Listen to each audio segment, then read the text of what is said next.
महाराष्ट्र में कांग्रेस और एनसीपी को बरसरे इख्तिदार आए 100 दिनों का अरसा मुकम्मल हो चुका है। इन 100 दिनों में हुकूमत की कैसी कारकर्दगी रही, इस ताल्लुक़ से हम आवाम की राय जानते हैं। यसीफ साहब, ये बताइए कि हुकूमत महाराष्ट्र में कांग्रेस और एनसीपी को 100 दिन मुकम्मल हो चुके हैं, तो इन 100 दिनों में कैसी कारकर्दगी रही, इस ताल्लुक़ से आपकी क्या राय है? एक दो मसले पर ये सरकार ने बहुत अच्छा काम किया है।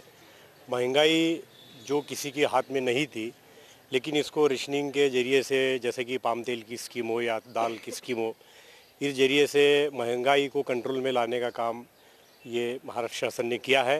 दूसरा और एक अहम मुद्दा जो इस महाराष्ट्र के ताल्लुक से पूरे देश में चर्चित है, वो है लॉ एंड ऑर्डर का मुद्दा। तो दो घटनाएं जो इस महाराष्ट्र के बम्बई में हुई, उसमें लॉ एंड ऑर्डर बड़ा सख्त, बड़ा कंट्रोल्ड और बहुत अच्छा रहा। जैसे कि राहुल गांधी का बम्बई में आना हो, फिरकापरस्त ताकतों का चैलेंज हो उनको, और देश को तोड़ने वाले जो ताकतें हैं उनका चैलेंज हो, तो महाराष्ट्र के इस मुख्यमंत्री ने और सरकार ने बखूबी अच्छी तरीके से उसको निभाया, ऐसा लगता है। असम्बली इंतखाबात के वक्त पार्टी लीडरों ने जो वादे किए थे, तो वो वादे कहाँ तक उन पर अमलवारी हो पाई है? ये जो हुकूमत महाराष्ट्र बनने के बाद 100 दिन पूरे हो गए, और ये तो कांग्रेस वालों का पेशा ही है कि अल्पसंख्यक को बहलाना, फुसलाना, इनका नुकसान करवाना, और हमदर्दी से कोई मुसलमानों के साथ पेश आता नहीं है। ये तो वादे चलते रहते हैं, और मुसलमान को थोड़ा सा इससे आँख पोछेंगे, समझाएंगे, आपको वो कर देंगे, मौलाना आज़ाद की स्कीम कर देंगे। ये स्कीमें बोगस हैं। वहाँ पर जाने के बाद अधिकारी लोग परेशान करते हैं, इन गरीबों का मजाक उड़ाते हैं, बेरोज़गार लोगों की मजाक उड़ाते हैं। अल्पसंख्यक के हक़ में इस हुकूमत ने कुछ भी नहीं किया आज तक।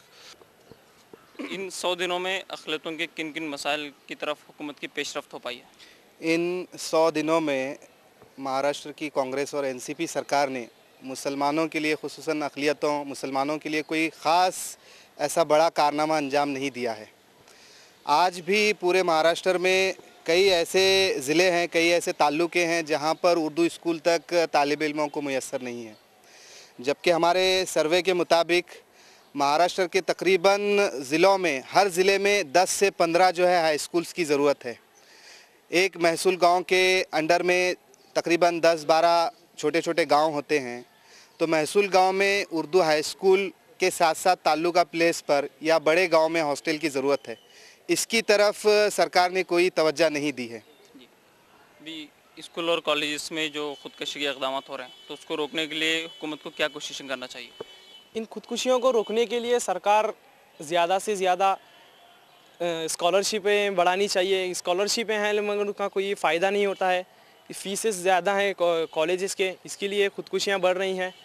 ज़्यादा से ज़्यादा स्कॉलरशिप देना चाहिए, अच्छी से अच्छी स्कॉलरशिप देना चाहिए।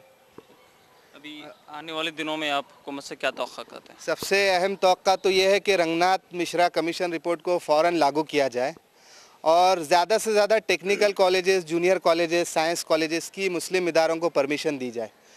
और सबसे अहम बात, हुकूमत का जो स्कॉलरशिप देने का सिस्टम है उसमें कई रिक्वायरमेंट्स हैं। तकरीबन 1000 रुपये की स्कॉलरशिप लेने के लिए 500 रुपये खर्च करने पड़ते हैं। तो अभी हाल ही में जो है हुकूमत ने SC ST के लिए ऑनलाइन स्कॉलरशिप सिस्टम शुरू किया है, मगर अगर कोई SC ST का बच्चा स्कॉलरशिप के लिए अप्लाई करता है तो उसे SMS के ज़रिए या मेल के ज़रिए उसको इत्तला मिलेगी कि उसकी स्कॉलरशिप सैंक्शन हो गई है। तो यही सिस्टम जो है मुसलमानों के लिए भी लागू किया जाए। अवाम की तासुरात सुनने के बाद ऐसा लगता है कि अवाम हुकूमत की कारकर्दगी से मुतमईन नहीं है, लेकिन उन्हें उम्मीद है कि हुकूमत इनकी तवक्कात को जल्द पूरा करेगी। कैमरामैन संजय केंडे के साथ शोएब हाशमी, ETV न्यूज़, शोलापुर।